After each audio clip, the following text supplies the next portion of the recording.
meeting of the Granville Exempted Village School District Board of Education. It is 6:31. Please join me for the Pledge of Allegiance. Pledge allegiance to the flag of the United States of America and to the republic for which it stands, one nation, under God, indivisible, with liberty and justice for all. Dr. Corman? Here. Mr. Janice? Here. Mr. Miller? Here. Dr. Rantel? Here. Excellent. Oh, yeah, commendations. Okay, great.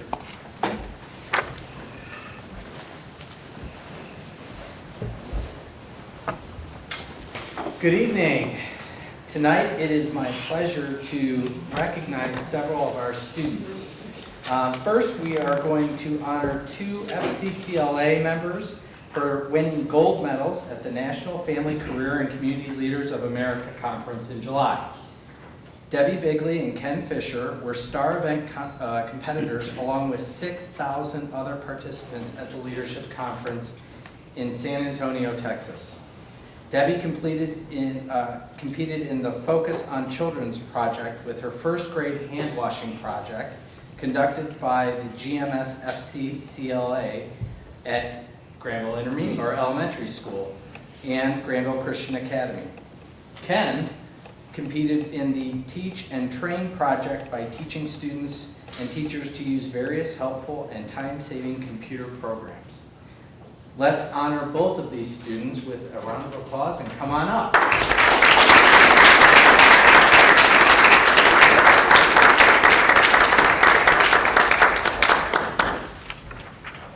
Congratulations.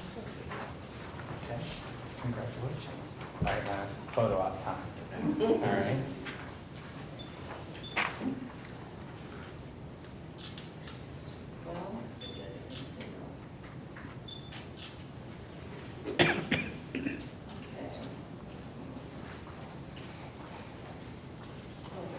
Oh, it's on a timer.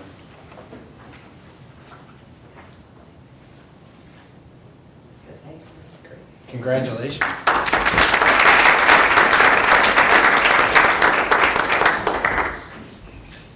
Next, we will be honoring 10 Granville High School students who earned recognition by the National Merit Scholarship Corporation for their high scores in the preliminary SAT and National Merit Scholarship qualifying test. First, we had 3 students who qualified as National Merit semifinalists and will apply to earn finalist status. They are Will Emery, Eric Miller, and Austin Richards. So why don't we have those 3 students come on up real quick.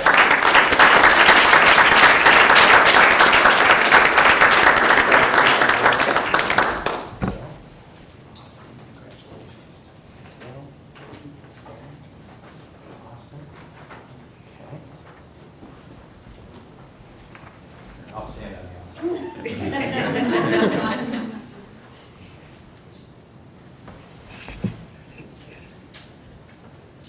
Yep, absolutely. Right here, two guys? All right.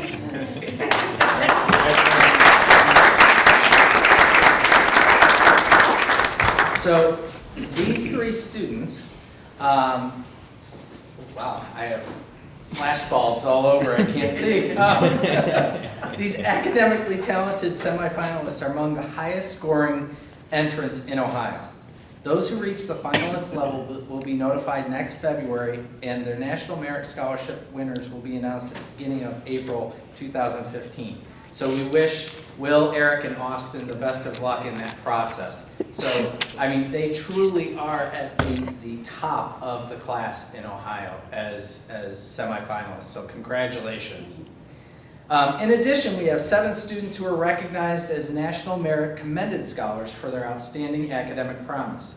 They are Alex Chesrow, Sam Corrigan, Tim Goldberg, Matthew Jardell, Cassidy Mayer, Josh Richards, and Jessica Schellenberger. Congratulations to all of these students and to their parents and teachers. So if you are here, come on up.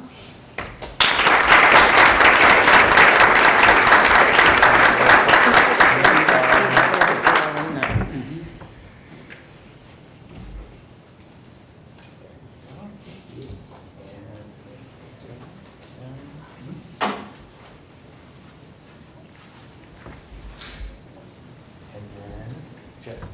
And then do we have any others here?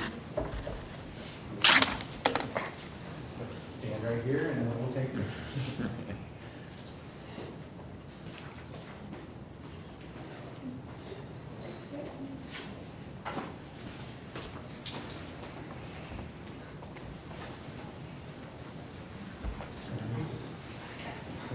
Cassidy, come on up. Come on up.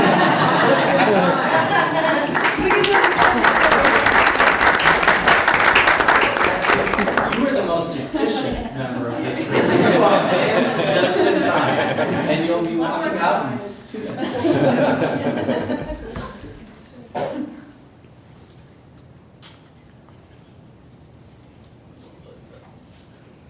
All your feet, right?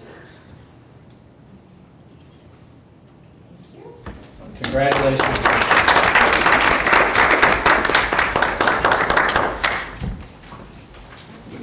That concludes our commendations.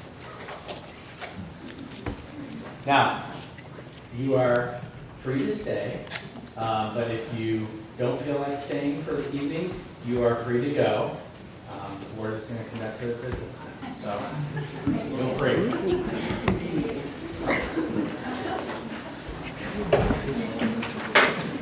Who gives it to death? Keep it dry, right? So how did you decide 3, 4, 5?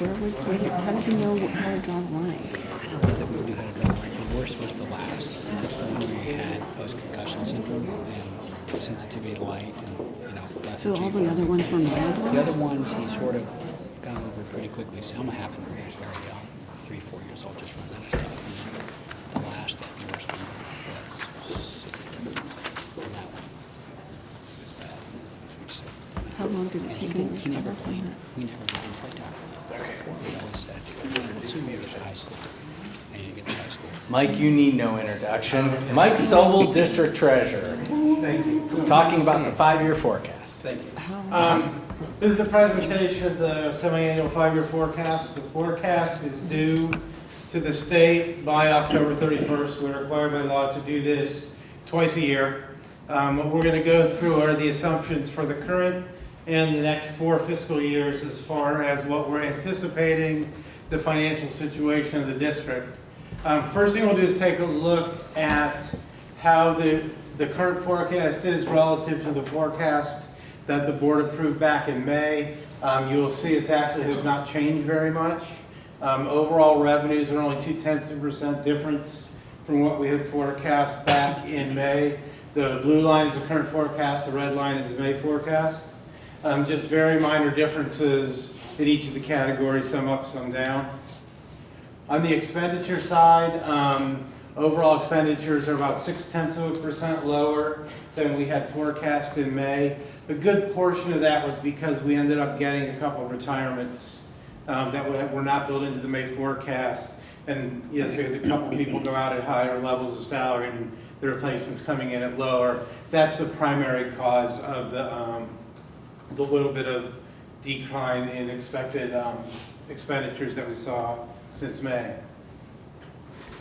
The overall balance and financial condition of the district, you will see if you look out at the bottom right-hand corner at the end of the 5-year period, which would be June of 2019, we are anticipating a cash balance of about $2.2 million.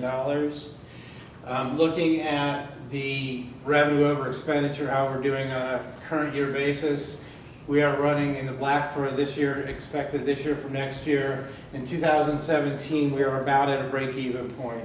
I'm showing a negative of about $114,000. In the course of the budget, that's about 0.4%, so that can move kind of easily 2 years out from now. Just to give you an idea, though, what that $2.2 million means, again, that's 5 years from now that we're looking at that. What that means is, if we were to, say, underspend by $200,000 this year, which, again, in a $26 million budget would be a pretty minimal amount, $200,000, and if that flowed through the whole period, would change that entire balance by $1 million. And so it really, the effect of compounding does not take long to alter that, so it's something that we're, keep a very close eye on moving forward. Looking at our projected cash flow over this year and next year, and what I have imposed in here is a recommended cash balance policy. This is something we'll be talking about next month at the board meeting. This is a result of discussions we've had at the Finance Committee over the last year or so as far as what, it should be a targeted balance. I think what everyone is most comfortable with is a number that's 10% of revenue. In this case, that's about $2.65 million currently.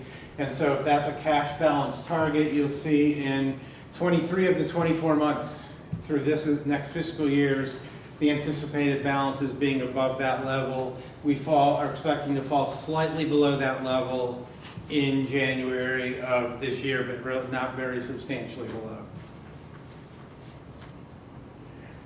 Moving on, looking at the enrollment forecast for the 5-year forecast, you will see this year we are right now at 2,402 students in the district. That is down 58 students from last year. It is down about 170 students from our peak back in the 2009-2010 school year. The anticipation over the 5-year forecast period is that the enrollment actually stabilizes. There's two things that are causing that. One is, this is for the first time I have made an estimate for the number of potential students we may get out of the apartment development over on River Road and the development on State Route 37, which would be about 22 or 23 low density property homes. What I've assumed is 30 students out of that over 4 years. So kind of 7,887 over 4 years. And if you think about it, the apartments, when they're fully built out, are supposed to be 113 units. And then with 23 homes, 30 students out of all that is really not an aggressive assumption. It's probably a little bit of a conservative assumption, although the apartments are not being marketed to families with children. So we're not anticipating a lot of students coming out of that. Should have a little more of that coming out of the development on 37. I still have not put in any student assumptions for the potential development on River Road across from Park Trails. We have heard that it may happen. I don't know if the property has changed hands yet or not. I know they're looking at it somewhere between 150 and 200 homes. Obviously, and if we get that kind of development actually occurring, and I'm not convinced that there's a market for that yet, considering some of the other land over there that they're having trouble developing. If you look at Park Trails, right now we're taking in about 1.1 students per household in Park Trails. So again, you think about that in the guise of 150 to 200 homes, it's a substantial number of students should that happen. But again, I'm not convinced yet that it's going to happen, so I'm not real comfortable putting that into an estimate that it will happen. The other reason that that remains stable over the period is based on census data and information we see, and I'm expecting next year's kindergarten class to be bigger than the ones the last 3 years. Not quite as big as they were back 7-8 years ago, but pushing 150 kids or so. The last 3 have been between 125 and 132. The data seems to indicate the next class should be somewhat bigger than that. And the evidence this year is we seem to be getting a lot of younger families. Given what happened to us this year in first grade, there seems to be a lot of younger families moving into the district. And so again, with all that, after this year, you see a net drop over 5 years of just 4 students, and it actually goes up a little and down a little. So a fairly flat forecast for enrollment over the next 4 years. Taking a look at just looking at our enrollment and looking at our staffing, if you go back to 2012, I didn't mean to put 11 on there because the drop from 11 to 12 was more of a, were some data corrections. But if you look at from 2012 on, you'll see we have done staffing reductions to keep our staff in line with our enrollment. Our enrollment is now stabilizing, so now we're expecting our staffing level to also stabilize. From 2012 through the end of the forecast period, we're looking at about a 3.5% drop in our enrollment and nearly a 6% drop in our staffing level during the same period of time. Questions so far before I get into revenues and expenditures in the forecast? Could you just mention kind of your perspective on the sensitivity of the financial forecast relative to enrollment, right? And kind of your thoughts about the model that's in place right now and stability, just so we're clear on that. Yeah, the enrollment is a key factor in the state funding model. What's really important is, depending on where you are on the state funding, whether you're a district that's capped on the revenue that can grow by, whether you're guaranteed, which means you have a floor, or a formula district. I'm anticipating starting next year that we are going to be a formula district. We are a capped district right now, but not by much. And so once you're on the formula, basically what happens at that point is every child matters. And so as you're adding students at that point, you are getting poorer in the eyes of the formula, which means this percentage of revenue that you're getting from the state is going up. And so we would get additional funding from the state as we add pupils. Vice versa, if we continue to decline, and we'll see that when we get to that part of the, what I think is going to happen next year. As you decline students, you become wealthier, as counterintuitive as that seems. You are getting richer as you're losing students because everything is a per pupil and your aid starts dropping. Thanks. All right, looking at our overall revenue situation, first looking at the sources of revenues, if we look back, kind of 4 years back, 4 years forward, real estate taxes back in 2009 were providing about 60% of the district's revenue. The state aid was 28, those obviously 88%, and those two are most of the money. That's still the case right now. Those two are most of the money. They're still 88%. But if you look at the shift, the real estate is now providing 65%, and the state aid is providing 23%. And so we've had an increase in reliance on local real estate taxes, a decrease in state aid, even with the additional aid that we have gotten last year and this year, over where we have been at 13. If this graph went, if this went back further, and you can see it from the slide, we're still not back to what we were receiving back in 2009 from the state. If you look at the overall growth rates that are being projected, revenue growth is expected to increase 1.8% annual on an annual average over the course of the forecast period, compared to almost 4.4% during the prior 5-year period. The big reason for the change in the, why it was such a much higher percentage in the prior 5-year period is we passed 2 levies and we got a pretty big jumps in state aid in the last 2 years of that period. Going forward, even with the 1.8, that is a laser. Right, if you see right here, 5.72% is the anticipated growth in the fiscal year we are in right now, and yet we're going to average 1.8 over the course of the 5-year period. And so essentially what happens after this year is our revenue really flattens out. I think that works out to about an average annual growth rate of about 0.8% after this year in our revenues. If you look at the growth, what I want to take a minute on is the growth in commercial property that we're seeing right now. We're actually projecting over the next 3 years an average growth in commercial property of 8%. That is primarily from three sources. One, the TIF for Kendall, the exemption ended at the end of 2013. That will become taxable in 2014. So that comes onto the tax rolls as commercial property.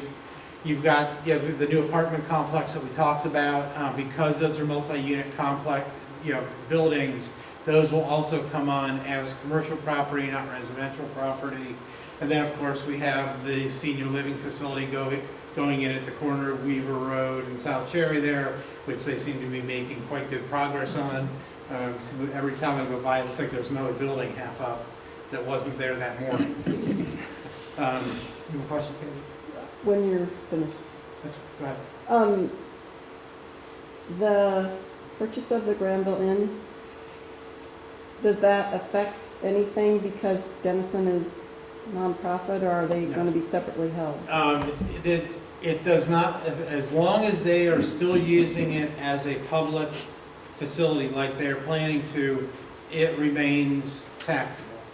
It doesn't matter who owns it, it matters what the use of the property is. Same with the golf course now that they're going to own that. As long as those are commercial ventures, and as long as any of us can go pay to play on the golf course or can go stay at the Granville Inn if we'd like to, it is a commercial concern and is taxable.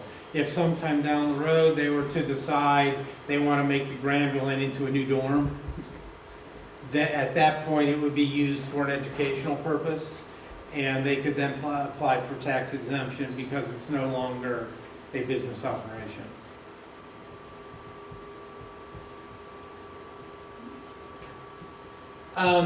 Looking at state aid, the state share index is kind of what we were talking about earlier with the discussion of our enrollment.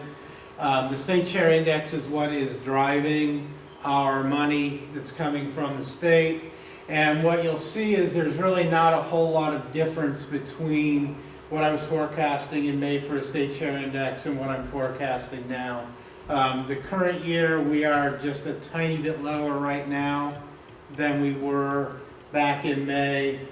Same with the 15-16. The big thing is you see the drop from 34.3 to 31.6. And this is what we were discussing earlier. What we have going on there is, if you remember from the enrollment sheets, we had a couple years of declining enrollment, the last two. And because of the way the formula is working, this year, the 15 level, the current year, is the same as the prior year. There was no adjustment. And so when the adjustment occurs, it's going to be a 2-year jump in all the data. So we're going to have 2 years of declining enrollment. Our valuations are actually going up a little bit, where the statewide is probably going down during the same period. So we're getting wealthier by having fewer students, and we're getting wealthier by actually getting wealthier and having more value. And the impact of that is dropping our state share index from a little over 34 to a little over 31.5%. You see it actually stabilizes out here at the same point that our enrollment is stabilizing. This may not seem like a lot of drop, but it actually is. And you'll see that in the projected revenue. Right, this year we're expecting $6.35 million of state aid. Next year we're expecting a little under $6.1 million of state aid. So I'm projecting we're going to lose about $250,000 of aid from the state because of that drop in the state share index from 34.3 down to 31.6. Interesting to note on here, right now the state per pupil core funding is $5,800 per pupil. Roughly defined, what that means is the state is saying for an average student, not one who's has challenges, not one who's gifted, just to educate a standard student, they say cost $5,800 is adequate enough to do that. What we are getting from the state to do that is a little under $2,000. That's the 34%. So we're getting just under $2,000 per pupil from the state right now. I'm assuming that is going to go up by 1% next year when the budget goes through, going up to 58. even with the increase of $58 per kid, I'm projecting we're gonna lose about $137 per kid because of the drop in the state share index. So even though that's going up, I'm projecting we're only gonna get around $1,850 per student from the state next year. The difference between that number and that number is assumed to come from your local taxpayers. I'm kind of curious just in general about how the state comes up with that per pupil core funding number. And are there many school districts in Ohio that educate their kids for $5,800? There's nobody who spends $5,800 per kid. And again, this is just a core funding level. So there's a lot of additional, for special ed kids, for kids in economic disadvantaged and, where you have high rates of poverty and things like that, and gifted, although the other pieces are a lot bigger than the additional gifted pieces. But no, the lowest spending districts in the state are probably spending a little over $7,000 per kid at the bottom end of the state. Obviously, the statewide average is about $10,003, so so almost double, close to double that level. And again, a lot of districts that are pretty poor, are getting a high percentage of that number. If they're the ones that the highest percentage you can get of it is 90% of that. Which is going to be $5,200, $5,300 a kid. And so, there are some districts getting $5,300 a kid, and plus if they're that poor, it means they probably have a lot of economic disadvantage aid that they're getting, and a lot of targeted assistance, which is a equalization method for lower wealth districts to bring up their yield, bring up their yields on tax levies is the kind of the rationale behind it. And so they're getting a lot of additional revenue. We're getting more revenue, but we get other than for special education, we get a nice chunk of money for that. But other than special education, we're not getting much in any of the other components. Targeted assistance, you can't be in the 20 wealthiest percentile in the state. We are. So we don't get any targeted assistance money. Obviously, we do not have a lot of economically disadvantaged kids. And so the formula works out, we get $1,000 a year, not per kid. $1,000 a year overall kids, which is about, if you think of it, is about 40 cents a kid for economic disadvantaged, because it's just not prevalent here. Why only 90% of the 5,800? That's the formula for the state share index. Is on a continuum that goes from 90% to 5%. So no district gets less than 5% and no district gets more than 90. That's the way the law set up. Just a couple kind of strange historical nuances, I'm sure, that are kind of baked into that. It seems to me like that number should be the average typical number that it takes, right? And then you should ratio from there to some extent to figure out what's local property tax versus other. But again, that's this not the way is it's just, done. right, that's just the core, average student, right? So, without any special needs or special abilities kind of thing, right? So, but, But I would think if you had a district of core average students, you still could not educate. No one is There would be some correlation. no one is educating their students at $5,800 a kid. Right. It's just a strange way that they do the formula. well, because they're expecting contribution from the local. Yeah. Right, but that's kind of where the state share percentage would come in, you'd think. Anyway, that's a whole other No, discussion yeah. about how this Fair works. I don't want to sure. distract us Yeah. for sure, but, okay. Okay. Other questions about this? Okay. Again, just to illustrate the point I made earlier, our projected state aid, you see the green circle around transitional aid guarantee. We are not on transitional aid. We have had unfunded cap the last 2 years. This year, I'm estimating it's going to end up at about $127,000. But then you see out in the future, we're not capped either. We're not capped or guaranteed, meaning we are being funded based on that formula. And the cap is that we're only allowed to get an increase of a certain amount. Correct. The cap, this year the cap is actually 10.5%. So our allocation this year is 10.5% higher than it was last year, which is, it's a big chunk of money. It's almost $600,000. But it's not everything that the formula would have given. Hmm? But it's not everything Right. that the If the formula. formula were working, by my estimate, we'd be getting another $127,000 on top of that. But then again, going forward, we're gonna, by our estimates, we're gonna be pretty far away from both the cap and the guarantee at that point. It would take a lot of additional students to get us back to the cap, starting next year, because of how much our state share index is dropping, because of the drop in students. Okay, looking at overall spending, and then we'll get into specifics. This unfortunately is the same slide that I did show in May, because the 2013-14 data are not available yet. This shows us compared to what are considered our 5 most similar districts, which are Chagrin Falls, Campfield, Highland and Medina County, Mariemont down by Cincinnati. Campfield's is a suburb of Youngstown. And what you see is that the 5 districts on average are spending about $10,000 per pupil. We were down here at $9,400 per pupil, in the middle of the pack as far as those.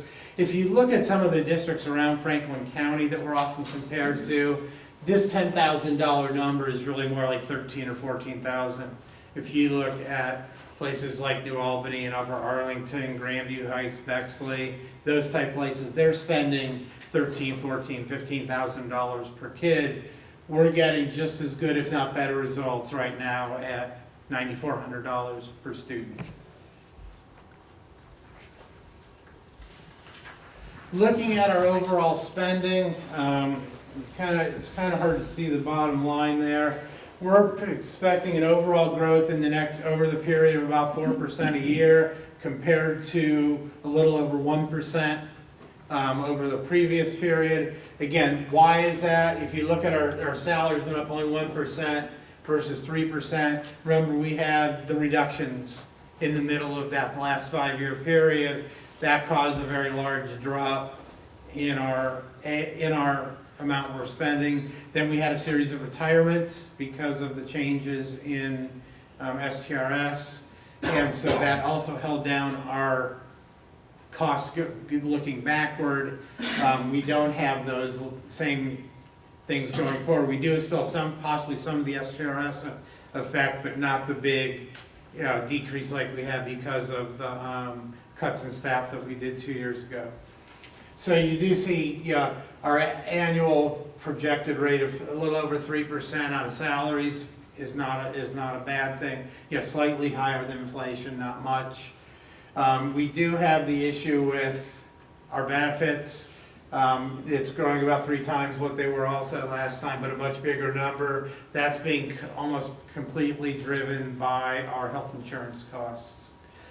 Even with the changes that we made in the current collective bargaining and some of the design changes, we're still growing at what is probably an unsustainable level. It's something we're going to have to attack going forward over the next few years as far as getting those costs under control. Again, we cannot sustain 8% increases in our benefits. What's driving that is, I'm assuming at this point, after next year, we're going to be growing at a national average rate for health insurance, and that's 12%. And 12% is just, it's not sustainable within our budget. But those are the 2 main drivers. The other items are moving at a fairly average level. Our purchase services, a lot of that is stuff we can't control. It's things like our deductions for students going elsewhere, our utility costs, things that are a lot of which we can't control. Our purchase services, most of that growth is because of this year. You see we have almost a 10% increase this year, and that's because we have to, excuse me, the absorption of testing costs.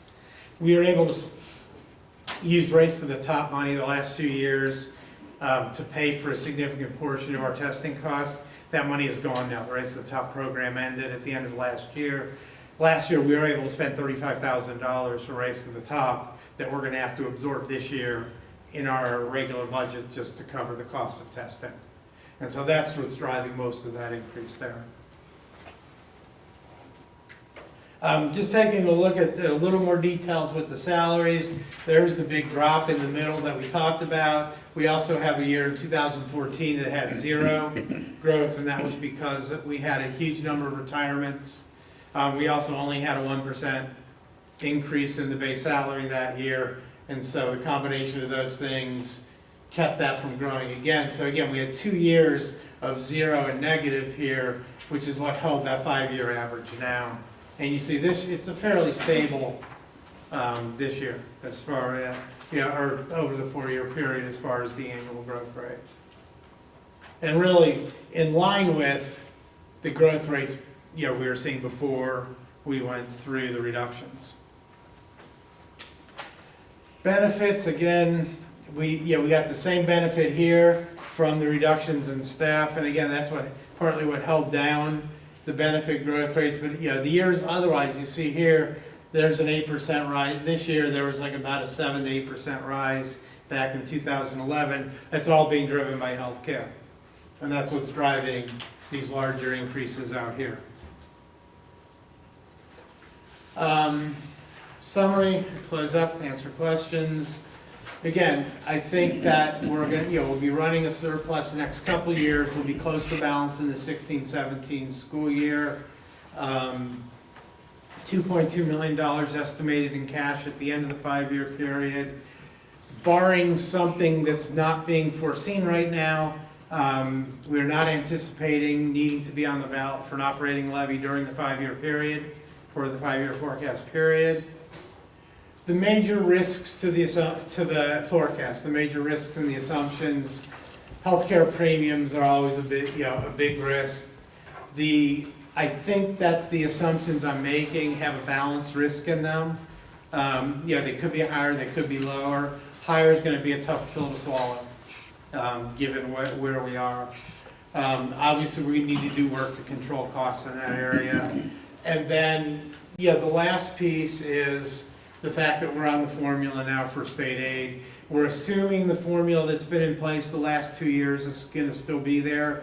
A lot of the indications I've gotten in talking to people is nobody has any interest, including us, and really don't have any interest in seeing a complete restructuring again of the state funding formula.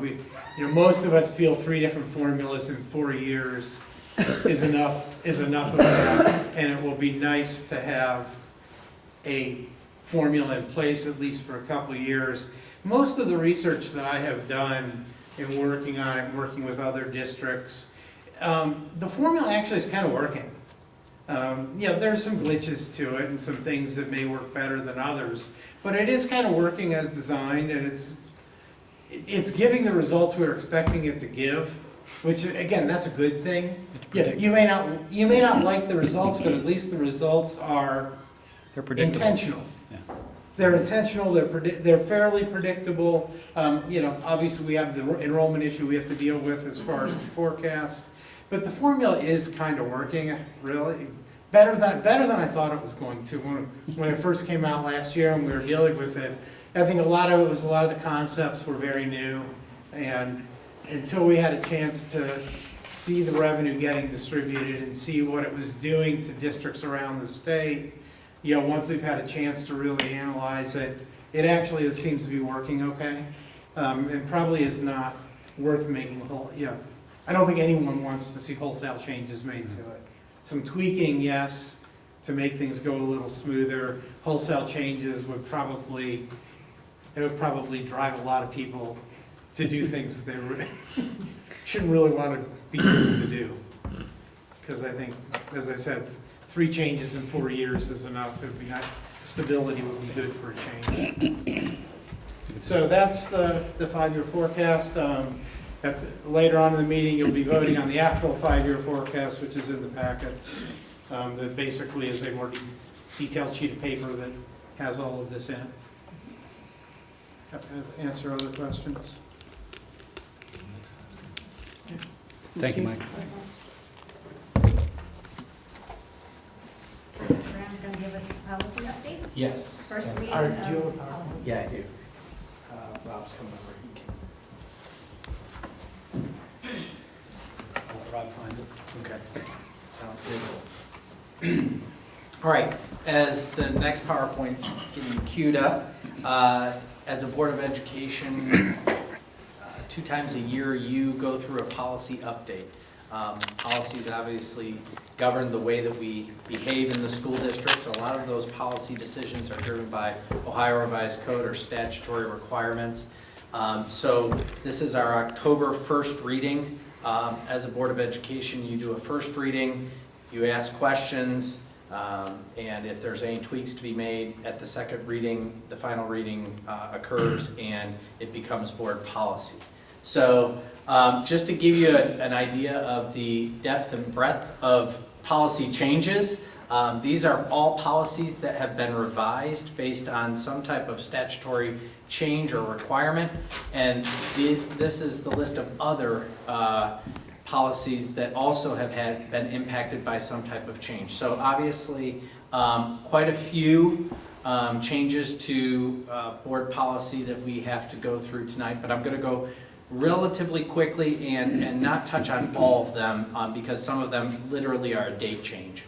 But the first one that I'm going to talk a little bit about is the epinephrine injection legislation. So there was legislative action, actually House Bill 296 on April 21st, where Governor John Kasich recognized that there are life-threatening allergic reactions that can happen in schools, and at that time, any medication related to stopping an anaphylactic response to that allergy was dependent upon an individual child and their knowledge, or the physician's knowledge, that that allergy existed.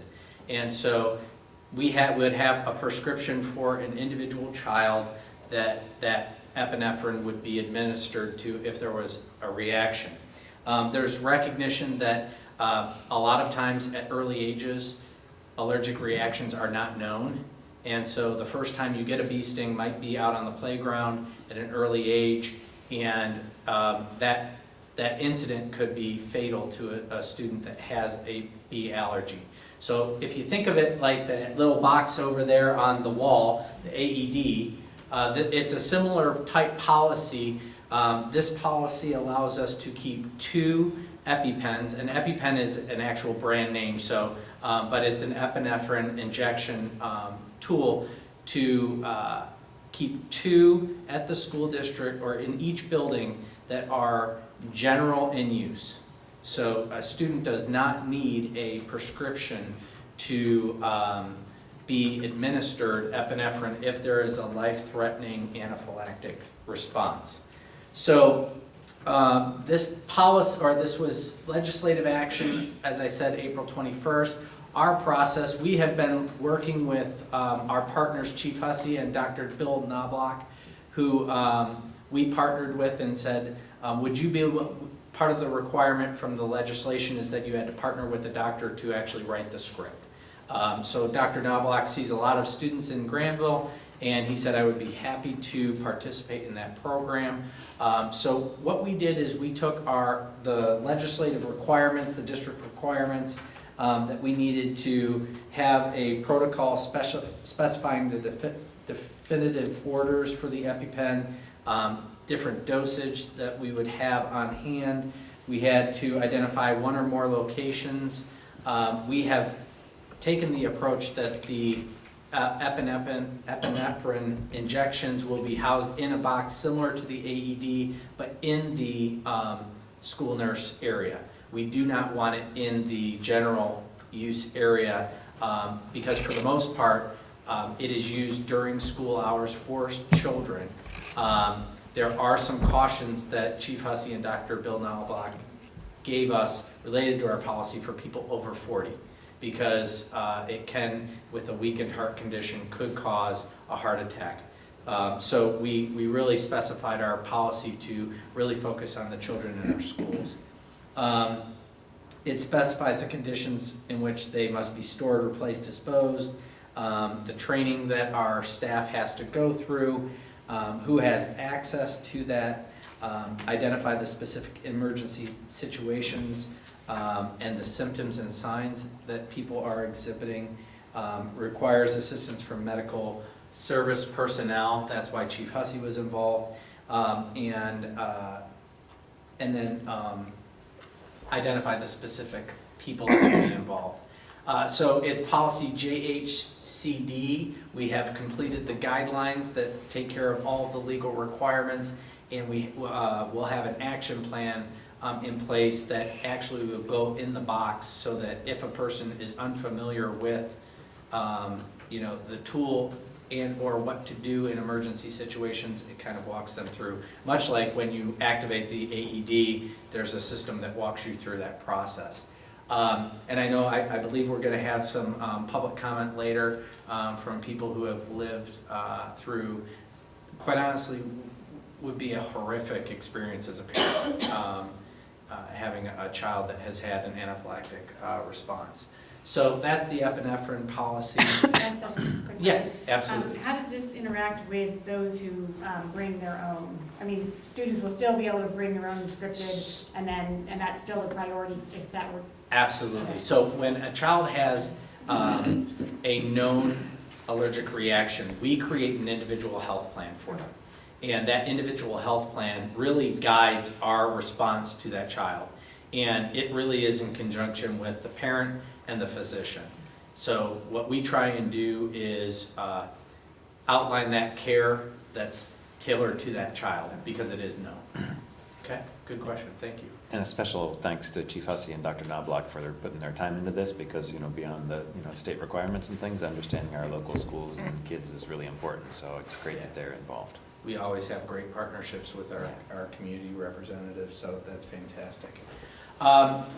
Another in the medical area was under Ohio Revised Code 3313 7112B, districts are required to ensure that students enrolled have diabetes care plan.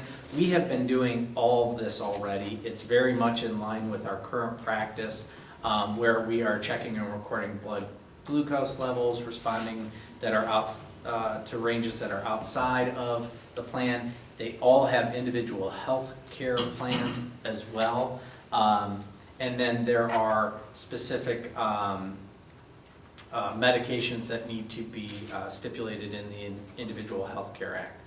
There are some requirements that are outside of the school day, and those are new requirements, and we're still working through some of those. But for the most part, our individual health care plans for those individuals drive our response. So those two are really our medical aspects to the policy updates. Safety plans, just like everything in Ohio, it seems like they changed the name. So now they're emergency management plans. There's a new procedure for submitting plans. We are now required to submit our plans to ODE, who will then submit them to the AG's office, the Attorney General's office. We are required to do an annual emergency management test, which will include a test that our first responders are participants in. So it's really forcing that interaction where people don't have that type of relationship that we have with our local police and fire departments. There are requirements for ODE that they have to create certain documents and guidance documents for school districts, and then there's timelines for updates to the Attorney General's office. So we have really been working a lot on our safety plans over the last several years, and we are using, or will be using, a tool called Navigate that really houses our emergency management plans, has all of our floor plans where emergency shutoff valves are and all of those types of things. And our first responders will also have access to that system so that they understand what our response is when they're responding. Snack rules. Senate Bill 210 and USDA rule changes really govern this rule that applies to all food and beverages sold outside of the school meal program on campus during school day. Everything that is included in that snack rule policy was already being implemented here through our wellness committee. You know, several years ago, Mr. Dilbone created the wellness policy, and we eliminated some of the unhealthy choices that were being served in our location or in our schools, and we really have been, I would say, a leader in this area related to providing healthy options for our students. Graduation opt-out, that was a byproduct of House Bill 487. I'm going to say this is a byproduct of House Bill 487 probably 50 more times. That legislation had a ton of policy implications, but really this is, let's see my notes here.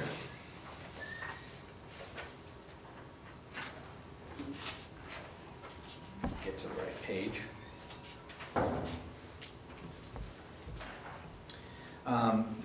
The graduation opt-out, the most notable changes are in the minimum requirements. We, just so you know, from a scale perspective, we rarely have a student opt out of the graduation requirements. I think we've had one in the past several years. But in the past, they could opt out and not have 4 units of mathematics. Now they have to have 4 units in order to opt out. And so it outlines what type of mathematics they have to have. Probability and statistics, computer programming, applied mathematics, quantitative reasoning, and or any other course approved by ODE. And again, that is just a student's ability to opt out of graduation requirements. They have to have one of these, right? There are others, there are other requirements, but this is the change to that policy. Are there a lot of classes that would fit within applied mathematics or quantitative reasoning?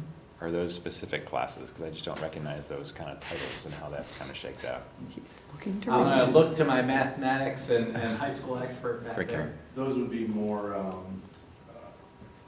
math level less than algebra 2. Okay, Is how I would characterize that. So Okay. it could be a variety of things. It could be consumer math, okay, something like that would be the most common course the student would take. okay, thank you.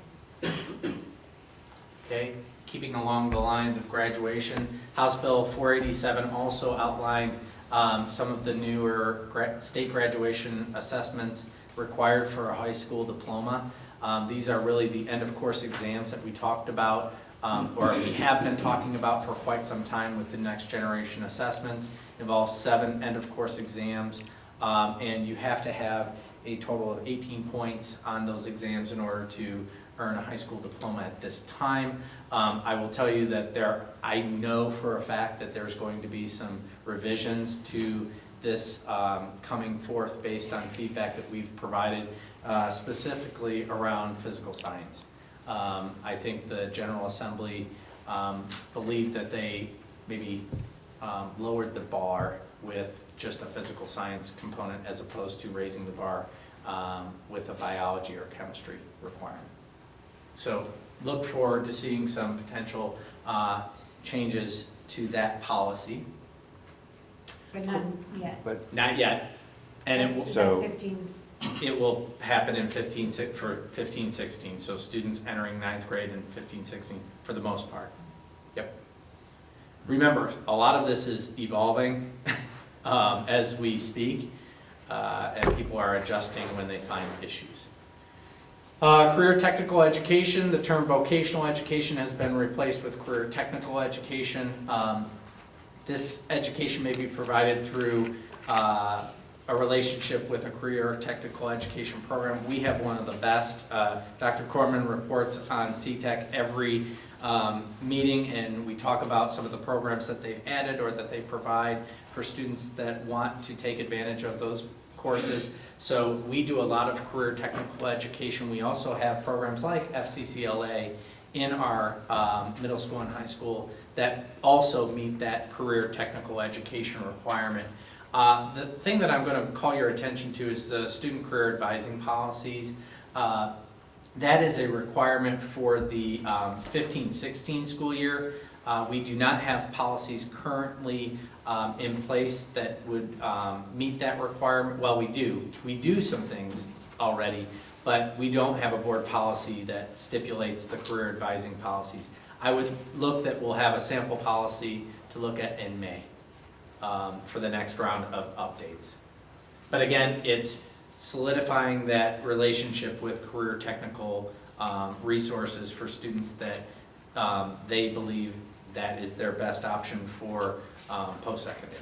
Is this the same piece of legislation that also lowers it down to seventh, wanting to have career tech Yes. development in seventh and Yes, and seventh that's and really, 12th rather than? that's really this area, the student career advising policies. Okay. That's what it does. It lowers that career advising down into the middle school level. Religious education. House Bill 171 allows students to be waived from school time to participate in religious education.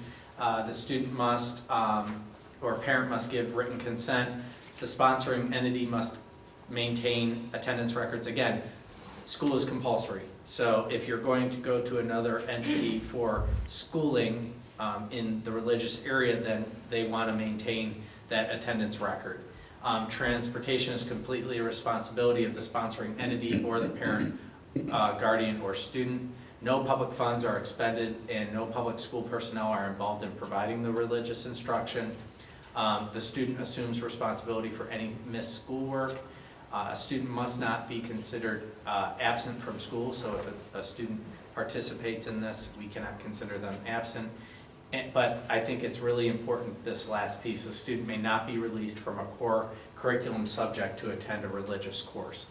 So, you know, what we would potentially do if we had this scenario is schedule them either at the beginning of the day or at the end of the day, and try and make sure that their core course requirements are met. But this is a new policy. GED requirements. House Bill 487 outlines the requirements for taking the GED tests, that they must be 18 years old, they are officially withdrawn from school, and they have not received a high school diploma or honors diploma. In addition, and this is the caveat that we advocated against, a person who is at least 16 but younger than 18, the previous standard was 19, can apply to ODE to take the GED test by submitting an application with written approval from his or her parent, guardian, or court official. Previously, if a student wanted to take the GED and early, they had to come to the superintendent and get superintendent approval. What usually would happen during that conversation would be career counseling, so to speak. Really trying to make sure that the child is making a good choice for themselves long term. A lot of times the result would be that this child would stay in school because, you know, that relationship had been established. This removes the superintendent from that decision making, and a student can go directly to ODE. Obviously, ODE doesn't have a relationship with that student, and so we view that as a negative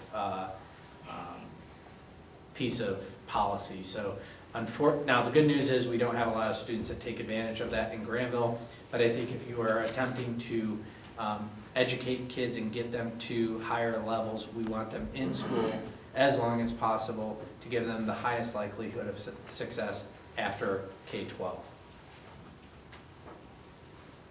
Third grade reading guarantee, again, this is a policy evolution. Remember, the policy that was the original third grade guarantee has evolved through many conversations.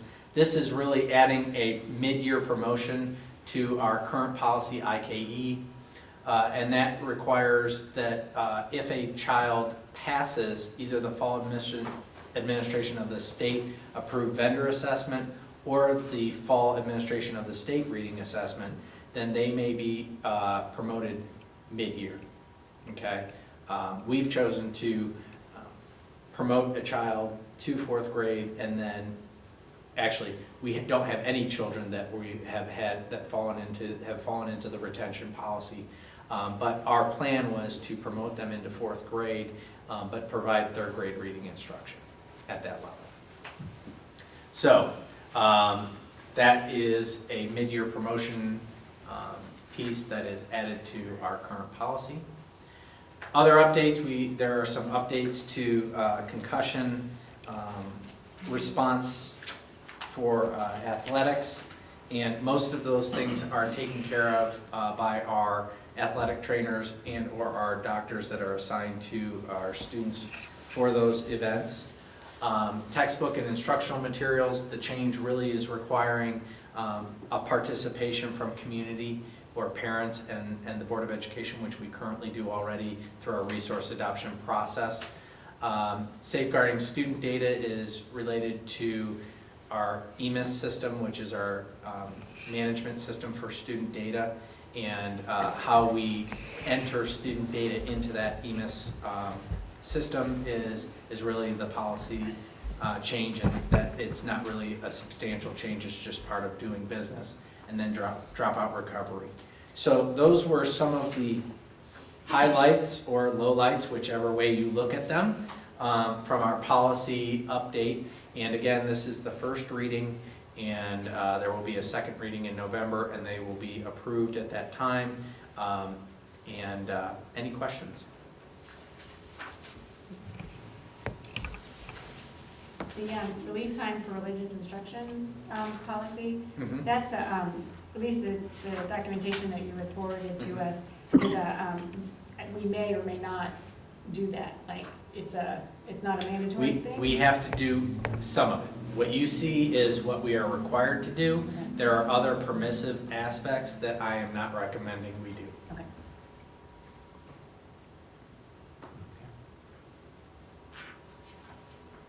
Any other questions? Okay, so now I'll jump back over here and we'll talk a little bit about fundraising and solicitation. So there has been an ongoing conversation brought to us by a board member around fundraising and solicitation. So if you remember, at the last board meeting, we had a little bit of a conversation about what type of fundraising activities we do. Do we have an understanding of all of them, and what is our orientation from a policy perspective? What we did was we went back to the administrative team, and we tried to outline first of all, what are we currently doing and in what categories at each level. Two policies govern really the fundraising activities. Policies on student fundraising activities is IGDF, and student gifts and solicitations is file JL. If you look at both of those, there is a process outlined for permitting student fundraising in school, on school property that we have in place. But I think one of the things that we recognize is that we could do a better job of actually following those guidelines. And then there's also a requirement in the solicitations for charity and general solicitations from students that are permitted to take place as well.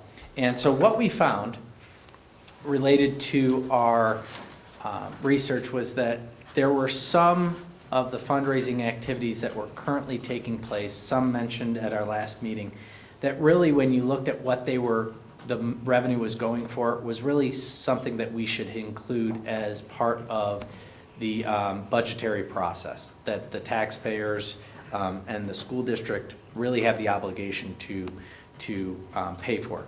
Perfect example is one of the things that was being purchased was sheet music for concerts and for the music department to utilize in their classrooms. Well, that's an instructional material, and the district has an obligation to provide that to the students. So we recognize that some of those things that were being utilized or being purchased by the fundraising dollars really needed to be an obligation of the school district to provide. The other thing that we recognized and came to understand very quickly was that there were a lot of charitable events. So opportunities for our students to help raise money for charities. And so what we also came to understand was that the process for really approving those charitable opportunities wasn't necessarily being followed the way that it probably should be. So we probably need to go back and revisit some of the guidelines. And I think one of the things that I would recommend the board do tonight is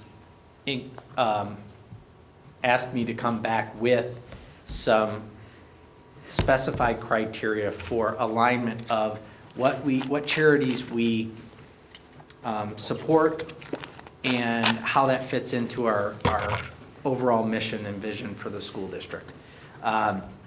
Because I think the challenge is, it's very hard to say no, especially when we have some amazing charitable events that take place. But I also think we have to weigh that with, one, the benefit that students have from doing service opportunities, but two, how many times we're asking for revenue or for our tax base to fund or give to the schools and then to a third party. So I think that's kind of my initial report. So I'll entertain questions, thoughts, and open it up for discussion.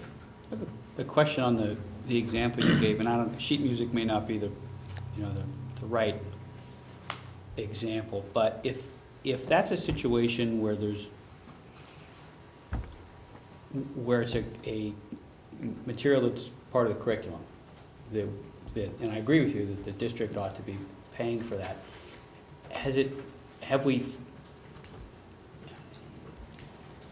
Has that been something that people have sought alternative funding because we have not agreed to fund it, or was there simply a communication issue? It wasn't properly submitted through the budget process, or is there some of both? How do we address that so that People all understand. all the required materials are appropriately budgeted and vetted, and there's not a feeling amongst staff or others that they need to seek alternative funding in order to pay for something like that? I think what we found is some of the process that took place really took place several years ago, and it was part of a new person coming in and a person saying to that person, "Oh, if you want to fund that, you have to, do a fundraiser." And then that becoming the new norm. So I think it had just evolved over time, where the communication about the budget process didn't necessarily register that would be an instructional material that would or should be covered by the board. I think it has uncovered some things that we need to communicate better to our staff so that they understand that if it's a need for an instructional material, that we need to put that into the budget process. If it's something that gets flagged in the budget process as inappropriate, that's the principal's conversation that needs to take place. So it's something to be part of professional development or training or something. Absolutely. And I think, again, the other aspect to this was, we went through a process of reducing the general budget Right. for 3 or 4 years, where we were reducing, by 10% the annual budget that was identified for supplies. And so I think in some of those circumstances, again, it communicated that there was less revenue to spend on those instructional supplies, so people sought alternative solutions. And so I think it really did. The good news is this conversation was very fruitful, and it identified something that we could do better. Right. And that's our notion of continuous improvement. I think we've said multiple times we're not perfect. And we're going to continue to look at policy and guidelines that drive that improvement process. I think this is a perfect example of that something that really should be included in the budgetary process wasn't. And the good news is once we have that conversation, clear up that misconception, hopefully it limits that future fundraising that would occur. Right. Now, I think the broader conversation also starts looking at the charity events that we hold, because they were numerous. Yeah. And so really coming up with a criteria that would help align our organizational goals, because I think all of the board would, and I don't want to speak for you, but share the notion that part of service learning can be potentially putting a fundraiser together and running that and seeing the benefit of an event funding some type of organization that does good in the community. So there's definitely a service learning component that can be a great benefit to kids. So we would be challenged to figure out, okay, what is that criteria? What is that alignment that we're looking for? Do we have a formal or informal part of the curriculum that addresses service learning? Or is it idiosyncratic to teachers who care to do that? No, I think especially at the middle school and high school level, it becomes more intentional in what courses they select. Because obviously, if you're going to go into FCCLA classes, that is an inherent component in some of the things that they do. The other, I would say, global studies and the Global Scholars Diploma process definitely recognizes service learning. So,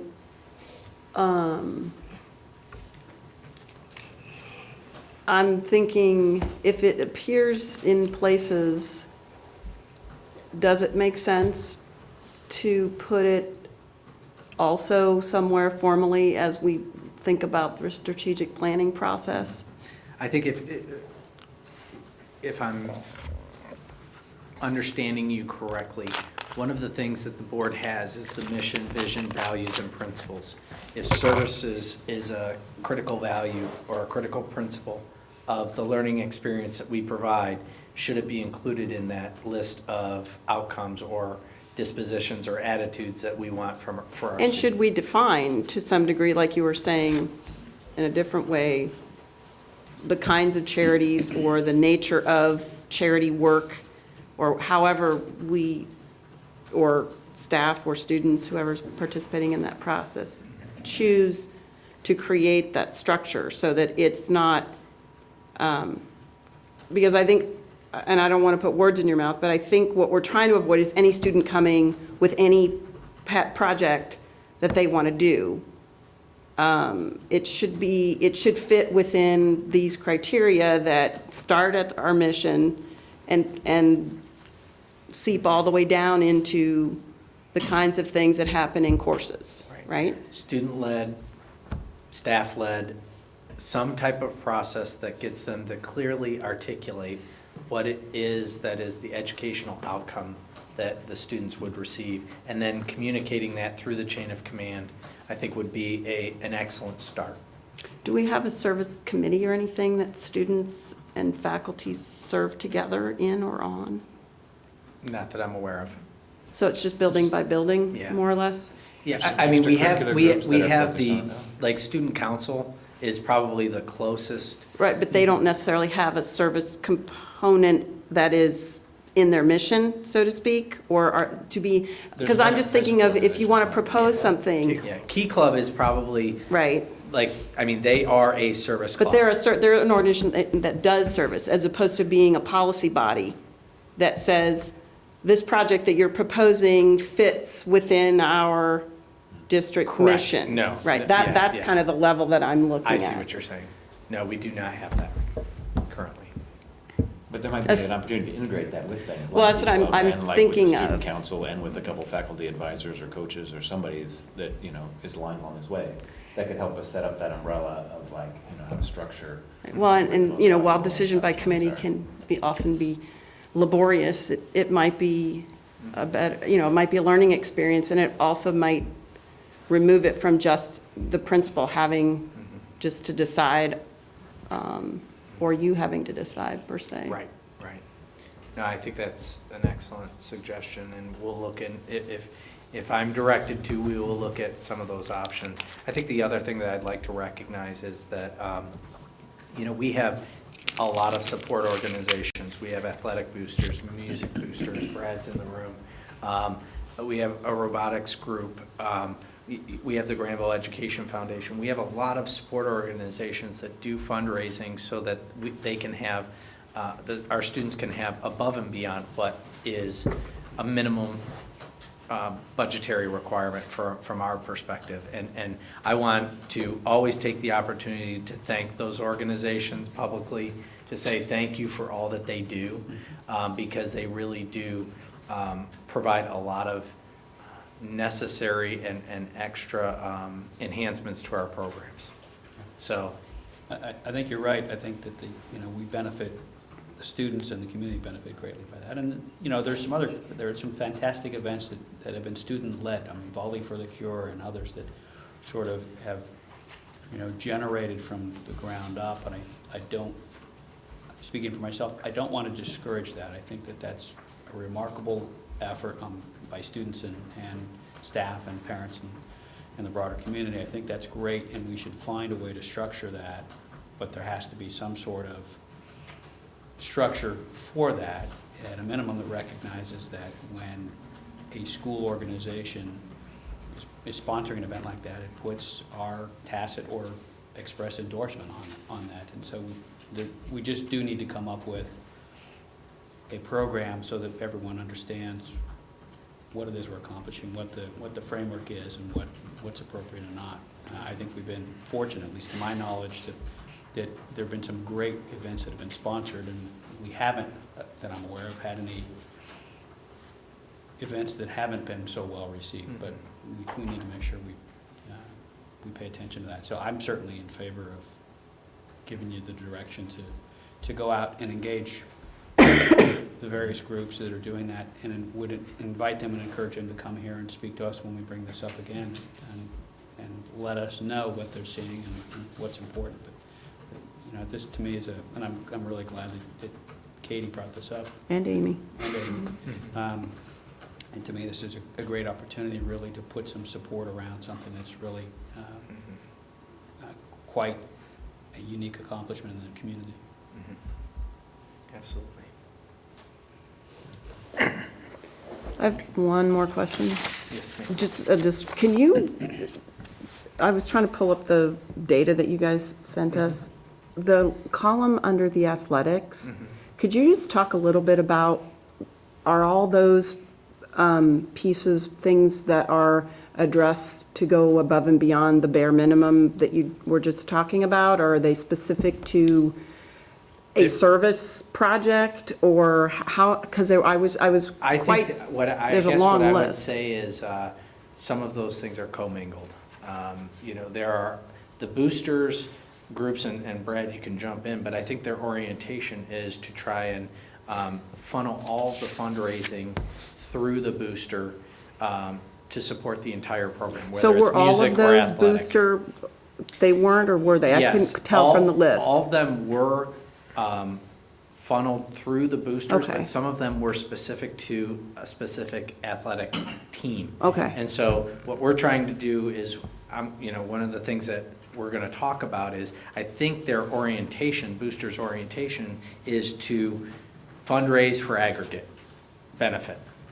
And so events like the Blue and White Night that just occurred, that wasn't just one sport that was going to benefit from the revenue that was generated that evening. It was across all of them. But we do have some examples where there is a specific sport that runs a specific fundraiser. So we have to have that conversation. Yeah, I just couldn't Yeah. tell from the list which, Right. the obvious ones that were Right. boosters, the big ones, but some of the ones I wasn't sure. Right.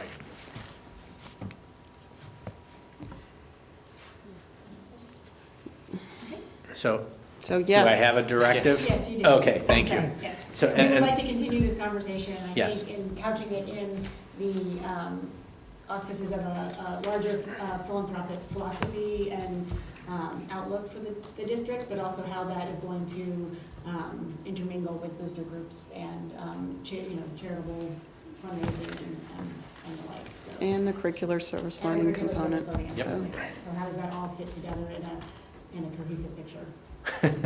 I don't know. Yeah. No, that's the research to be done. Yes, absolutely. Fantastic, thank you. Okay. Okay, at this point in the agenda, we will entertain public comments. If you'd like to address the board, please come to the podium, state your name and address, and you can speak for up to 5 minutes.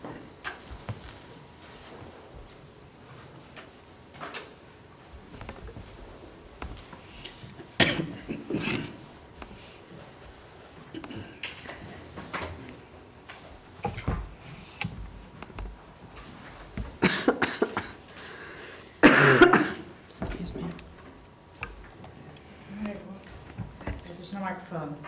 We can hear you, All right, and they good. can hear you. Good acoustics. All right, well, good evening. Thank you for giving us some space tonight to talk. My name is Reverend Jenny Lohman-Bauman. I'm Katie Bauman's mom, and I am here tonight as the parent of a child with life-threatening food allergies. My daughter Katie is now in 10th grade at Granville High School, and she has grown up in the Granville school system. Katie has suffered 2 life-threatening anaphylactic reactions, reactions that could have killed her within minutes of exposure to the food allergen. And in her case, in each case, once when she was 2 years old and again when she was 6 years old, she was given a food that, unbeknownst to us, contained peanuts or peanut product in it, and it almost killed her. And she would have died had it not been for the administration of a drug called epinephrine through a device called an EpiPen. And I didn't know if the school board tonight, I know a lot of the teachers have seen it. Have you all seen EpiPens before? You know what they are? Have you ever used one before? You want to see a tester? I'm going to pass this around. I'm going to ask you to read the instructions on it. We do the training with the teachers every year, but the instructions will show you that a tester now comes in the brand that we use, the EpiPen brand. Comes with instructions on it. They're differently labeled than they used to be. But I wasn't sure if school board members had actually held an EpiPen before or ever had the opportunity to use one, so I brought a tester with me tonight. But it's critical. I know that the school is... Can I take the end off? Yep, that's how you actually activate it by taking the top off, and then you actually put it in a large muscle or in a hip, and you hold it down for a count of 10. 1, 1,000, 2, 1,000, 3, 1,000, up to 10. And all of Katie's teachers have been trained over the years in how to do that. We bring in expired EpiPens, and we practice on apples and oranges, and so that takes the fear out of using the device. But I'm here tonight because I know the school board is considering stocking EpiPens in all of the schools, and I'm just here to say that it is critical that EpiPens be stocked for all the children, not just children like Katie who have a prescription for the medication and provide it to the school. And here's one example that I've shared before with this group, but it's been a few years, so I'm going to share it again. But in 2010, Chicago 7th grader Caitlin Carlson was in her classroom on the last day of winter break at Edison Regional Gifted Center School, which was one of the state's best schools in Chicago. And one of Caitlin's classmates decided to celebrate the end of that particular semester by ordering Chinese food. And a parent brought the food to the class with the permission of the teacher and with the teacher's knowledge and permission. And Caitlin, who was severely allergic to peanuts, was told that the food was safe for her to eat because they had checked all the ingredients with the restaurant. So Caitlin ate the Chinese food in front of, or with her classmates in her classroom, and then she went into anaphylactic shock and died in the classroom in front of her classmates. And no EpiPen was available to save her life. There was nothing available for anything. They just waited for the squad while she died.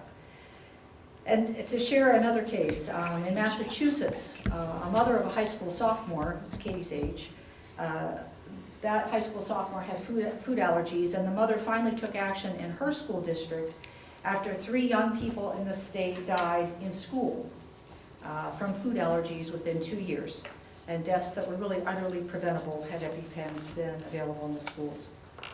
And in one of those cases, a middle school student died after eating undisclosed nuts in a home economics class. The teacher had actually provided the offending subject.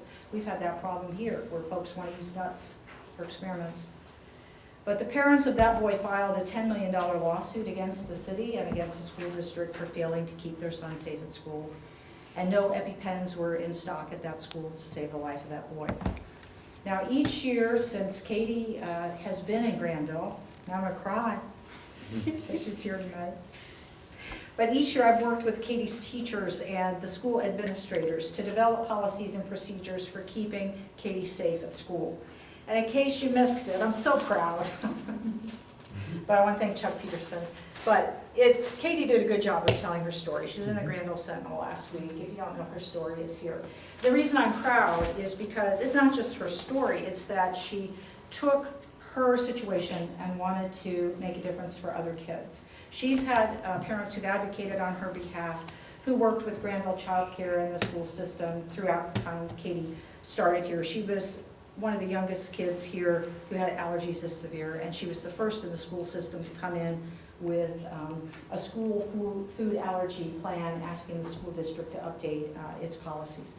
So we're very grateful to all of you who have helped keep Katie safe in school for all these years. But I'm not here tonight about Katie. She has plenty of EpiPens. She's got them in her purse, they're in her locker, they're with the school nurse, they're everywhere. She's got plenty. But I'm here to talk tonight about the children who have undiagnosed or undertreated food allergies or who are highly allergic to something else. And the children whose parents are not here tonight, who didn't sit through the 5-year budget analysis, because,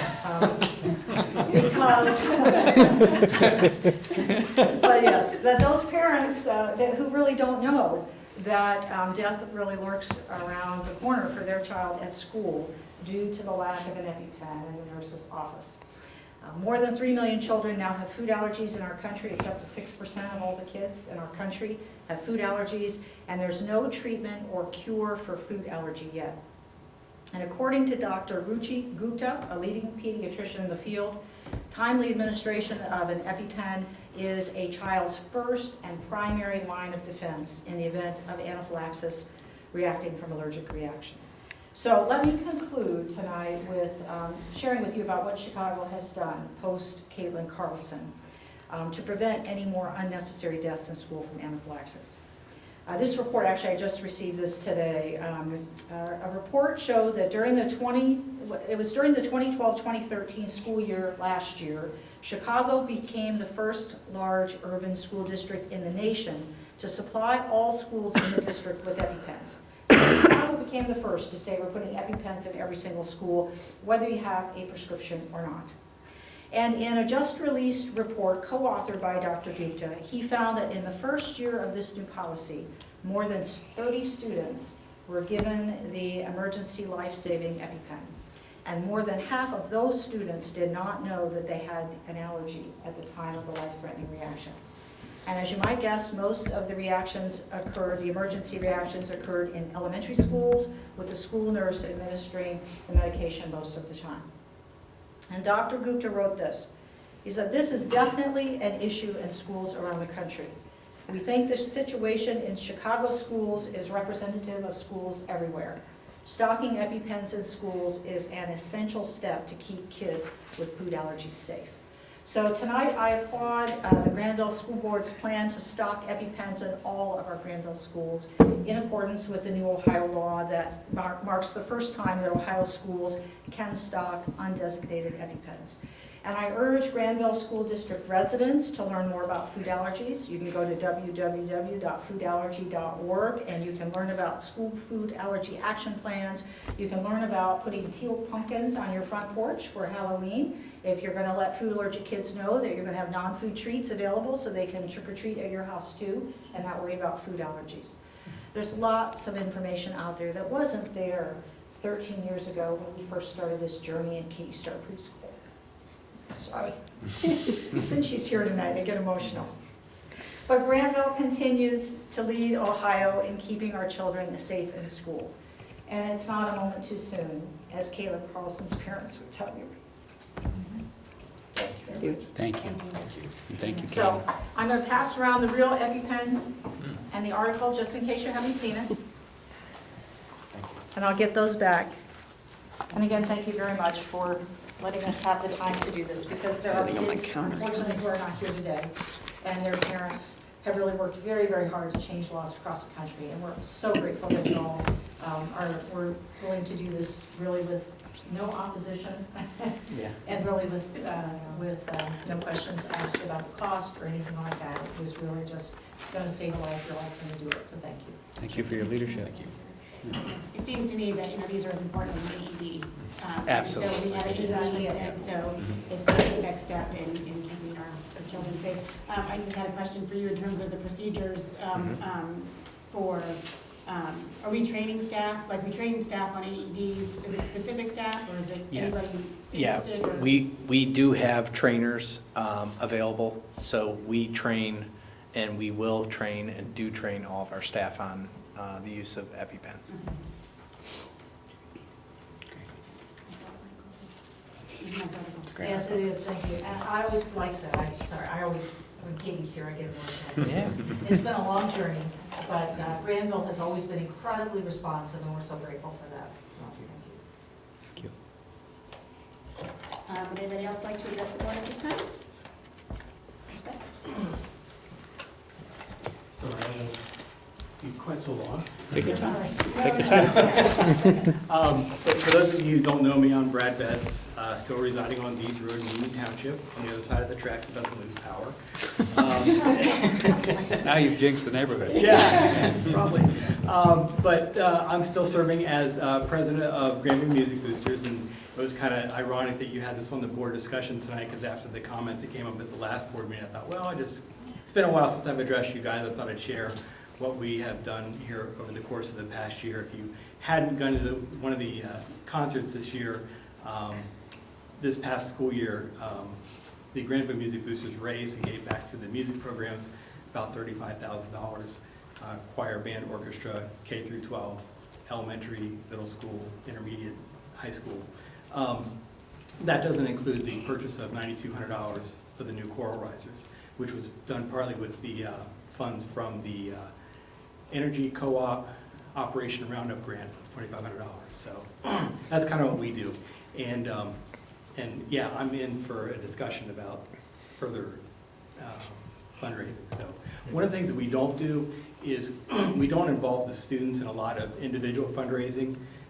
Most of ours is geared towards a general fund, which we budget for annually, and take the direction of the teachers. And I was actually kind of surprised that a teacher was doing fundraising for sheet music, because one of the first things that we did when Mr. Brown was hired is Patty Yelbacher and I called him and said, hey, let's get together. We want to know what we should be doing and what we shouldn't be doing. And as Mr. Janice said, you are the needs and we are the wants. So if it's needed, that's you guys. If it's the wants, that's us. One of the wants, there's our biggest annual expense every year is uniforms. And Mr. Sobel, it's kind of funny, when he shows the decreasing numbers in students, our numbers are actually going up in music in the high school level. This year already, we've purchased $2,500 in concert attire, tuxedos, gowns, dresses, what do you call the things, accessories.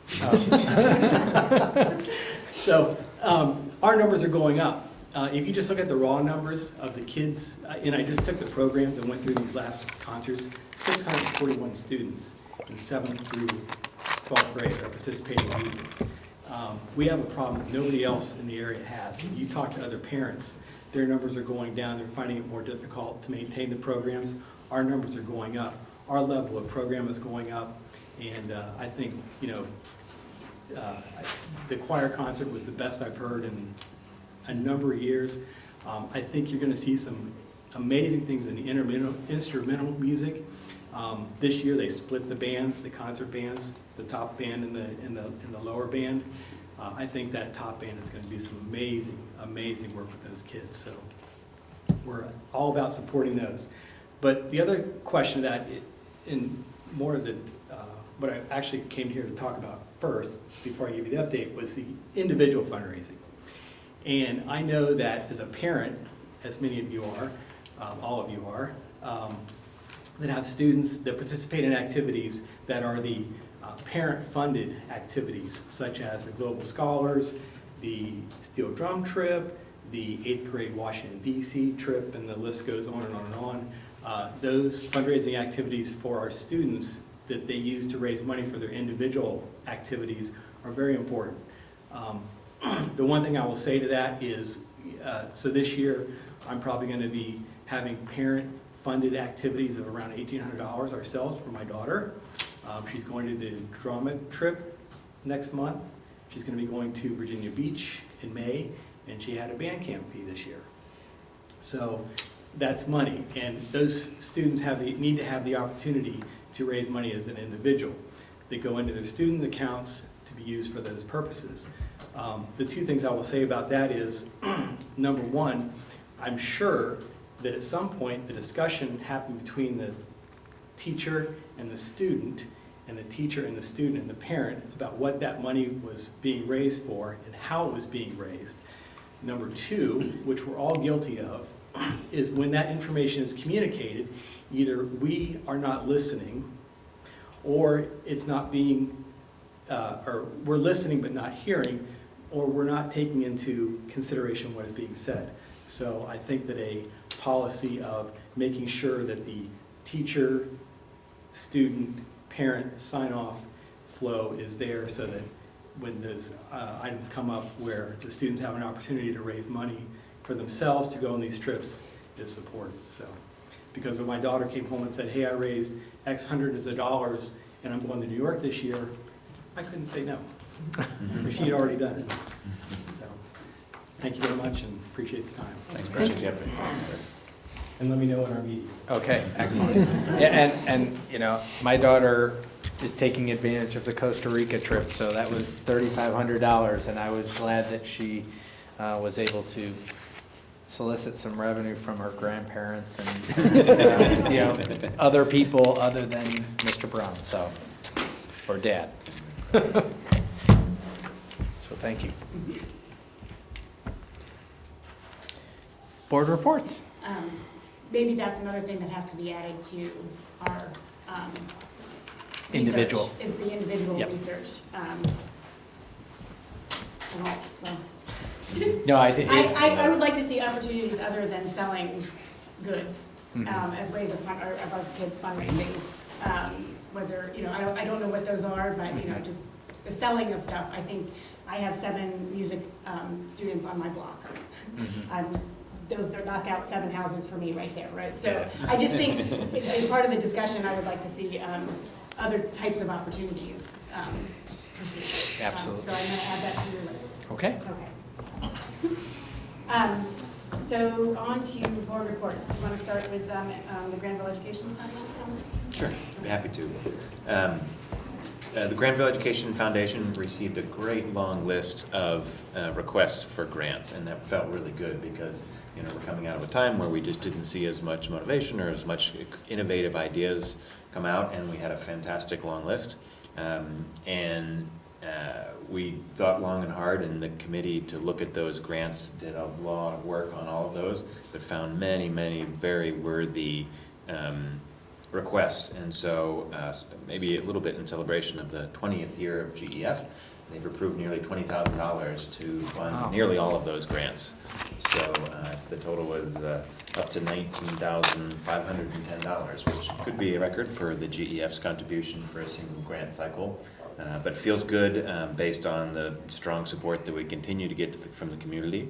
And I hope these will be visible, you know, through the schools and through the students to continue that fundraising. The GEF also recognized staff at a recent high school football game and had a stand there to, again, get the word out about all the great things that happened. But it just feels good to be a part of an organization like this that's ready to step up to this and even more, right, as we think about, you know, broader changes in the dual school districts and bigger things that are needed. I think the GEF is willing to play whatever role is required to kind of help with the strategic planning process and future funding, because they've got a great channel there and are willing to work, you know, across different organizations to make things happen. So. Will we have a presentation about what the grants are?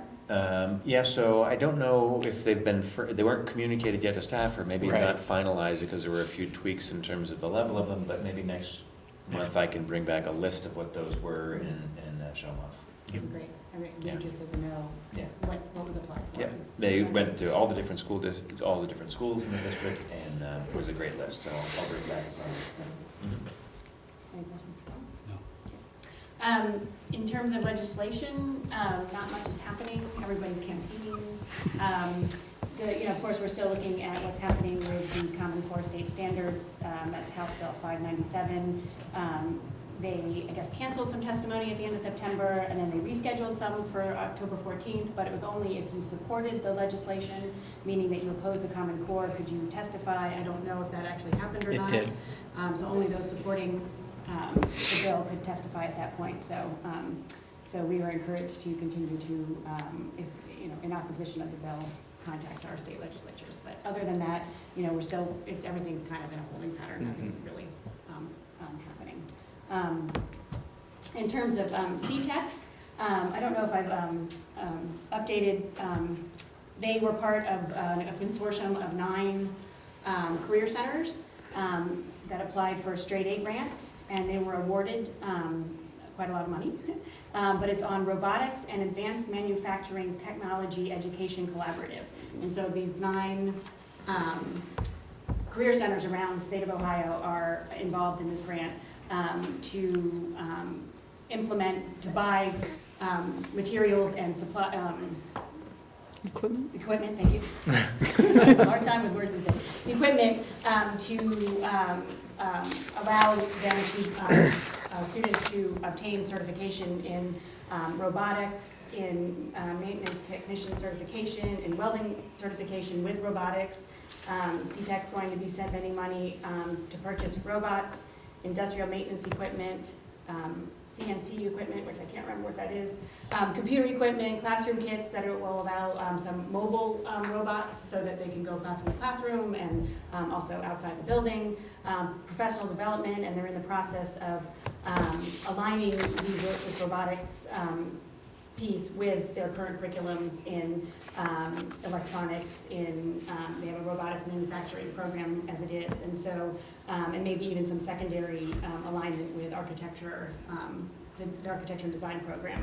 But that's pretty exciting. So the curriculum alignment stuff is supposed to happen by December, and equipment is actually arriving this fall as we speak, and so it'll be really interesting, and maybe we can all take a tour at some point to see all of these robotic upgrades. I can ask Joyce if you're interested in any of that.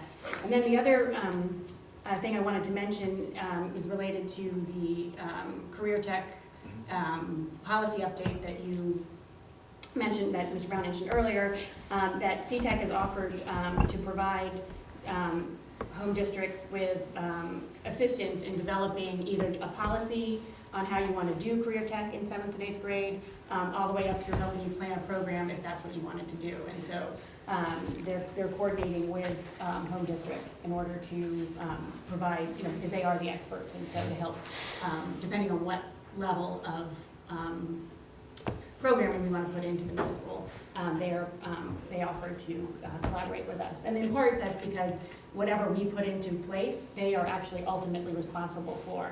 So the success or failure of programs in the home districts actually affect their report card. And so they want to be proactive in being involved in the development of these programs. But those are just some of the things that are happening. We've had one initial meeting with the staff from CTEC. Mr. Bernath is working with them to talk about the future. So, thank you. Because we do have some already in place, Yes. and so it's a matter of how we want to continue with what we're doing or expand upon Or it. augment, yep. Or augment. And that's all I have. Excellent. Wonderful. Okay, action agenda. Yes. All right, so 10.01 is our 2 GHS field trips. The first one is the Steel Drum trip to Virginia Beach. I think Brad was mentioning some of those trips. And the GHS Tech Club trip to Laurel Highlands. So those are overnight school-approved field trips. So moved. Second. Those are funded by parents or other sources. Sorry, Any questions? just coughing. Mr. Miller, Aye. Mr. Janice, Aye. Dr. Rentel, Aye. Dr. Corman. Aye. Thank you. The next action item is 10.02, Eagles Wing Academy, and that is for services to be provided to a student. So moved. Second? Questions? No. We've used them in the past. Yes, not in the recent past, but a couple of years And ago. I think this is the second student we're sending there this year. I heard one about earlier, too. Yeah. There was one last month, a couple months ago. Yeah. And so we contract separately for each student? Yes. Because they may need different services. Mr. Miller, Aye. Dr. Rentel, Aye. Mr. Janice, Aye. Dr. Corman. Aye. Thank you. All right, Columbia Gas Easement. This, if you remember last year when Denison was working on their compressed natural gas pipeline, Columbia Gas asked us for an easement to put a larger pipe down through the front part of the high school and middle school. And we granted them that approval. They paid us a nominal fee for that utilization of the land. When they did the review of that project, they realized that there was a 5-foot by 75-foot section that they actually exceeded the easement that was granted. So this is the approval of the corrective easement, and there is an additional $2,000 that they will be providing to the district for our inconvenience. So moved. Second. Questions? No. Take the roll, please. Mr. Miller? Aye. Mr. Janice? Aye. Dr. Rentel? Aye. Dr. Corman? Thank you. Kindred Rehab Services, this is a as-needed contract for OTPT. It's part of the annual approval. We've done probably 4 or 5 of these. So it's, we don't currently use their services, but it's if we need to in the future. So moved. Second. Sorry, I was reading the other piece of the agenda. Questions? Comments? No. Take the roll, please. Mr. Miller? Aye. Mr. Janice? Aye. Dr. Rentel? Aye. Dr. Corman? Aye. Okay, next item 10.05 is the approval of unpaid leaves of absences. So we have 2. So moved. Second. Questions? Take the roll, please. Mr. Miller? Aye. Dr. Rentel? Aye. Mr. Janice? Aye. Dr. Corman? Aye. Thank you. Next is a unpaid leave of, or this is actually just a leave of absence for one of our bus drivers. So moved. Second. Questions? Take the roll, please. Mr. Miller? Aye. Mr. Janice? Aye. Dr. Rentel? Aye. Dr. Corman? Aye. The next item is 10.07, resignation of our appointment to the Granville Village Planning Commission. Our appointee has now been moved again from the ex officio position into the voting position. This is the second time it's happened in the last year. And I did get an apology from the village manager, Steve Stillwell, who said, you know, I promise we're not using you as a farm team. But Craig is very invested. He will represent the Planning Commission very well, and I'm glad that we could bring him into that service for the village. But that requires us to find another person to fulfill our ex officio position, and we will start that so that we have somebody hopefully by January 1. But this motion is to accept his resignation. Yes, So moved. thank you. Second. No, I think it's a great compliment to Craig that Yeah. he's served well, certainly, on behalf of the school district, and we'll have an opportunity now as an official member to continue to serve. It's a great compliment to us that we keep finding. Good people, I know. Take the roll, please. Mr. Janice? Aye. Dr. Rentel? Aye. Mr. Miller? Aye. Dr. Corman? Aye. Okay, the next item we approved is 10.08, computer technician position. This is approval of a 1-year contract for John Wheeler. So moved. Second. Okay, and at the last board meeting, we approved the job description for this position. This is a new position, and it's to really do the boxes and wires break fix. And we will be creating 2 contracts, one with the GRD and one with the village, to have him serve in an hourly capacity with them that will offset some of our salary costs to provide service to those organizations as well. Is there any kind of a training piece to that job relative to all the new technology that we have coming in, or is that coming through a different channel that we're working with our staff on the different types of devices and software and so forth? Oh, okay. I didn't understand your question originally. So it seems as So- though there's a hardware piece, there's also an understanding of how to use the tools piece. Is that? That is not this position. What we're hoping to do is free up some of the time that, from the people that do have that expertise of integration and utilization of technology in the classroom to actually do that work, because they're not going to be doing break fix. So we're hoping that will stay in the appropriate sandboxes. Great. Mr. Miller? Aye. Dr. Rentel? Aye. Mr. Janice? Aye. Dr. Corman? Thank you. Next item is the consent agenda, 11.01 A through C, 6. So moved. A second. And I will call your attention to the acceptance of donations and gifts. We have quite a few donations to the archery team, to the industrial tech program from the Conways of almost $4,000 in wood material, and the GHS band from the Logan Band Boosters for the festival. So a lot of great donations. Very excited about that. We're filling a couple of the vacant bus driver positions. We have several supplementals listed and a couple of resignations. The donations and gifts, those would be tax deductible for the contributing They are. party, and are we liable to validate the We do. amount of? We Okay. do. We send letters out to each of them with either acknowledgement for if it's a cash donation or if it's some type of non-cash donation. We will look into it and send a Okay. recognized value of it, Great. evaluation of it for tax purposes. Okay.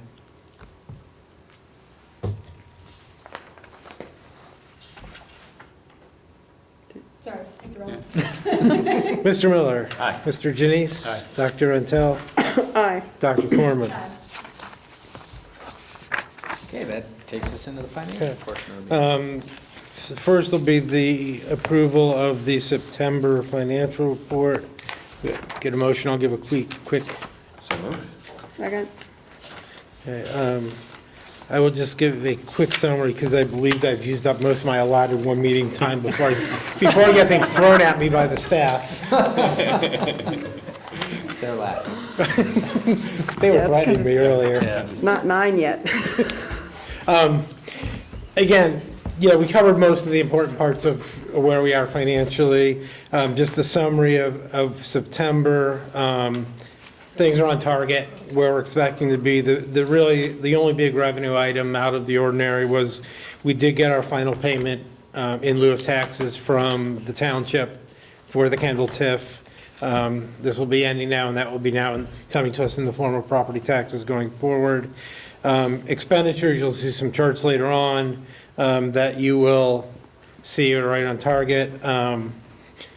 We did transfer the $25,000 from the account to the transportation before ODE said, nah, you don't really have to do that, so we have now transferred it back. So it will show up as a transfer in, and it will go or out, and it'll be showing up as a transfer in. It is a neutral transaction. I'm just sorry we had to go through all of You that. just wanted to have something else to talk about, didn't you? Yes. If you take a look at the next three tables that are on there, circled in each case, is looking at how much of the current year's money we have spent relative to the budget. In each case, you'll see we're between 24 and 24.5%. That's a good thing because we're 25% through the fiscal year right now. So we would hope to be there. You will see the last one, materials and supplies, we are further ahead, but again, that's normal because we do get a large push at the beginning of the year for the classroom supplies and materials.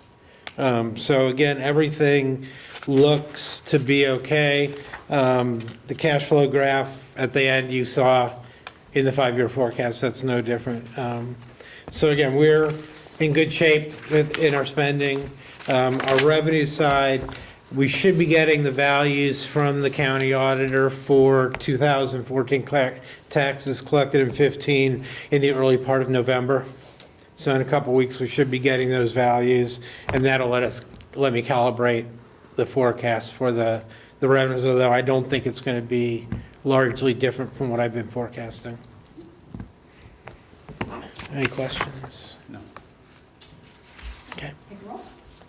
Mr. Miller? Aye. Dr. Rentel? Aye. Mr. Janice? Aye. Dr. Corman? Aye. Thank you. Item 13, the appropriation resolution for 2015. Get a motion and. So moved. Second. This is the permanent appropriation for the 2014-2015 school year. Once you pass this, we'll get it signed and get it submitted to the county to allow us to operate for the remainder of the year. That's a good thing, right? That's a good thing.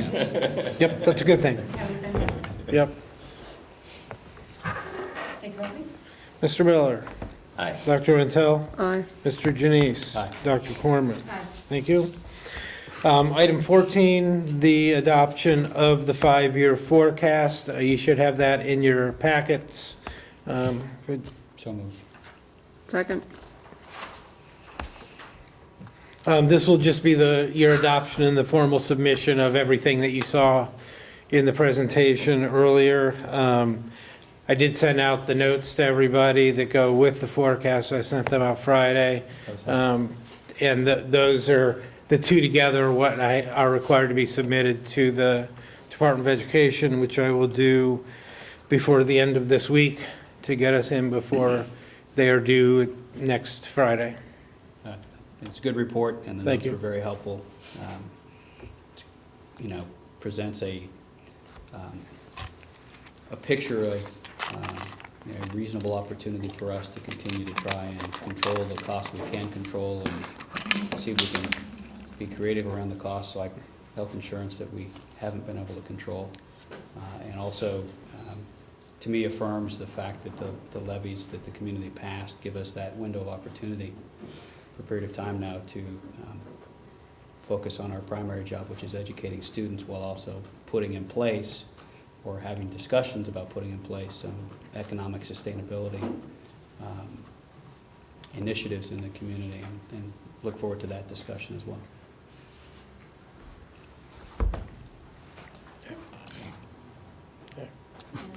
No.